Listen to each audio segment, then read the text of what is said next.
Mathew Oldridge, maintenance supervisor out at Linton Military Camp. Been in with Downers for 3 years. And me and the team basically support over roughly, I'd say about 1,000 people in the housing area itself.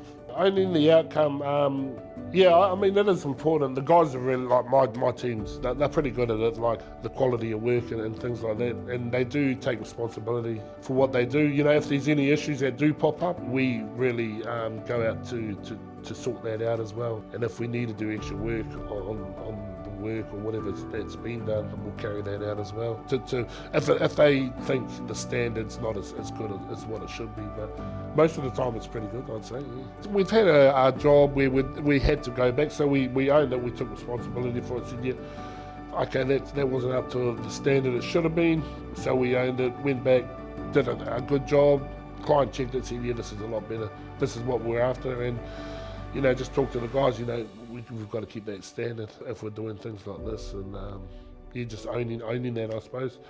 And spoke to the guy, you know, who carried out the work, and he realised, you know, the standard wasn't good enough. So I suppose as long as he learns from that and owns it as well, that's a positive.